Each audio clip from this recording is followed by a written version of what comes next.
silloin kun tämä julkaistiin keskellä sitä pahinta niin kuin pandemia-aikaa, kun oltiin vaan ja ei oikein ollut mitään silleen vähän niin kuin masisteli.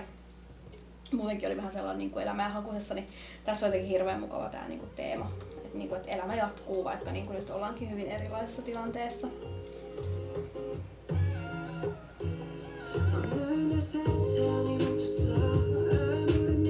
Mä oon Muru, 35 vuotta, kulttuurialan sekatyöläinen, Japani.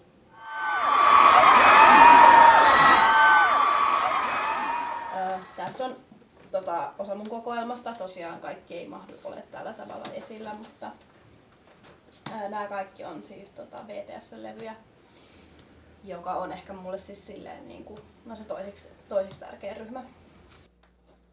Yksi syy, miksi mä erityisesti pidän BTS:stä, on se, että vaikka he on tosi pitkälti alkuvaiheessa uransa ja muutenkin musiikissa ottanut tosi paljon vaikutteita, erityisesti amerikkalaisesta popmusiikista, on se samalla se, kuinka kunnioitetaan sitä omaa kulttuuria, että tehdään vaikka tällaisia niin kuin, fotobookkeja, niin kuin, joissa pukeudutaan perinteisiin korealaisiin asuihin ja tuodaan siinäkin niin kuin esille sitä niin kuin Korean omaa niin kuin vanhaa kulttuuria, joka on tosi niin kuin iso ja laaja tietenkin.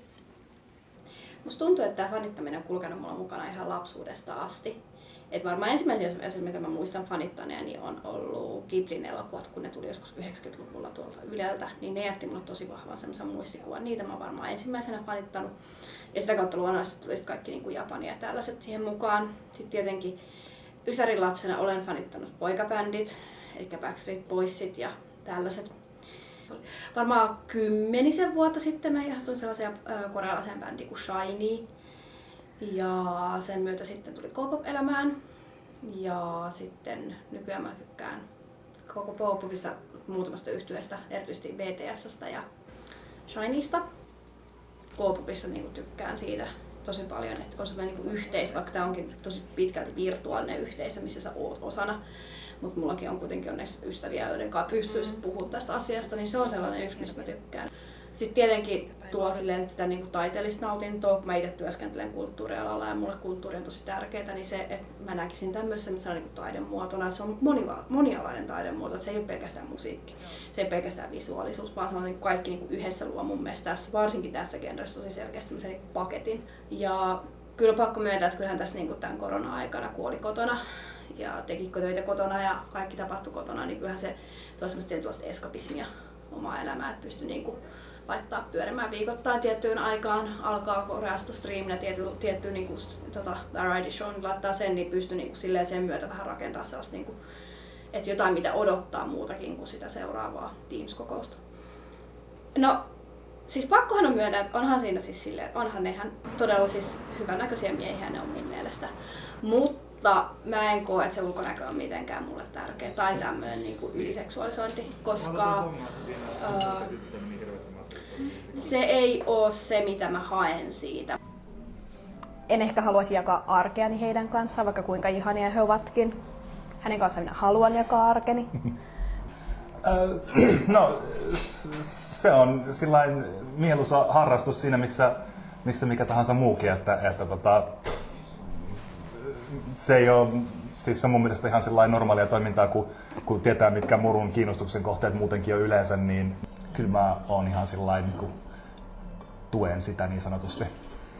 Jokaisella ihmisellä on niin oikeudet omiin kiinnostuksen kohteisiinsa ja sitten toisella puoliskolla on sitten vastuu niin kuin, ymmärtää siitä perusteet ja sitten niin kuin, tukea sen mukaan, että meillä molemmilla on meidän omia kiinnostuksen kohteita ja tää on vaan yksi asia, niin musta se on vaan niin kuin, ihan peruskohteliaisuutta niin kuin, vaan antaa sen olla osa niin kuin, ihmisen elämää, että ei se sua niin kuin, määrittele ihmisenä, että se on vaan semmoinen muuten niin kuin, tärkeä asia. Se on vain yksi osa siitä. Nimenomaan.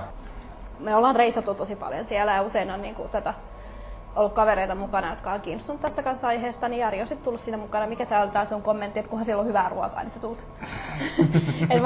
varsinkin Soulissa, kun oltiin vuosia sitten, niin siellä kierrettiin kyllä kaikenlaisia niin kuin idoleiden omistamia kahviloita ja muita, mutta sä tulit ihan iloisena mukana. Ja niin, sehän on ruokaa. Niin, mulla ei ole mitään syytä kieltäytyä sitä vaan sen takia, että se on nivoutunut johonkin tiettyyn ilmiöön, josta mulla ei ole niin kuin hirveän suurta ymmärrystä. Niin. Jos se on vaikka sanotaan vaikka kahvila, niin se on periaatteessa mulle ihan sama, että jos sä saat siitä lisäkikseen, niin okei, kunhan sieltä saa syötävää ja juotavaa. Niin kuin esimerkiksi silloin Okinawalla se kahvila, missä Shiny musiikkivideo on kuvattu, niin siellä oli tosi hyvää ruokaa, mutta sitten siinä tuli se lisä, että siellä on kuvattu se musiikkivideo. Ja sitten mä vielä tapasin paikallisia faneja, niin se oli tosi hauskaa. Niin. Sekään ei ole mikään korkea kynnys tavallaan sanoa, että okei, mä menen tekemään jotain muuta hetkeksi. Have fun. Niin kuin siellä Okinawalla tapahtui. Me mentiin sinne yhdessä ensin syömään, ja sitten sä niinku vähän niinku kompastuit siihen fanitapaamiseen, että tämmöinen on muuten tulossa. Joo, siellä oli ihan jäsenen syntymäpäivät, mihin mut kutsuttiin, ja sitten mä menin illalla sinne, ja Jari teki omia juttuja, ja se haki mut vuokra-autolla sieltä illalla.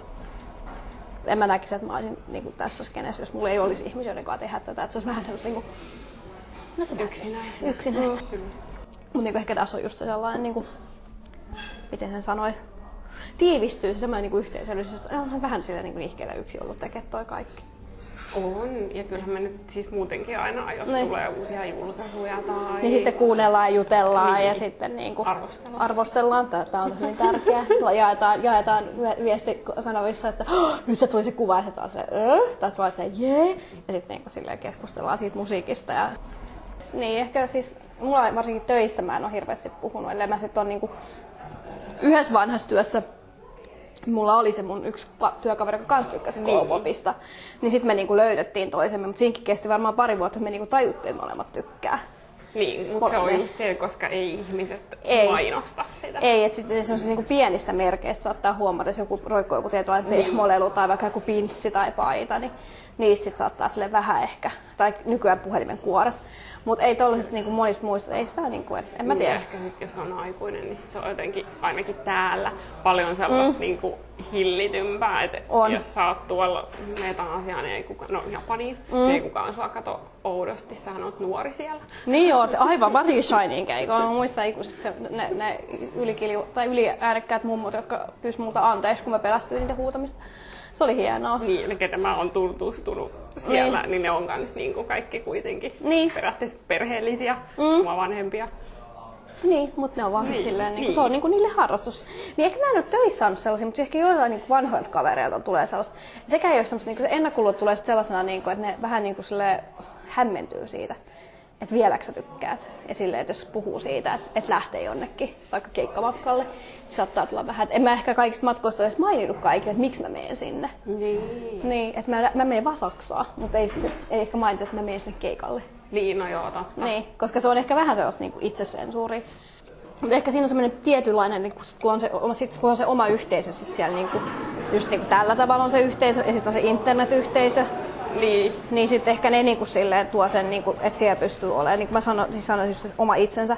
En mä nyt sanoisi, että mä muutenkin olisi oma itseni, mutta ehkä sitten silleen niinku tone down vähän sitä jotain tiettyjä puolia. Sit silleen, niinku. Ja mä ehkä niinku koen, että ne asiat, mitä monille muille kliseisesti sanan ikäisille tuo iloa elämään, niin ne ei ehkä ole mulle se juttu, mikä mulle niinku on se, niinku, mistä mä saan sen voiman siihen niinku arjen pyörittämiseen ja tällaiseen. Mutta tää on sellainen, niinku, mistä saa tosi paljon niinku iloa ja sellaista niinku hyvää fiilistä. Siksi mä varmaan oon fani.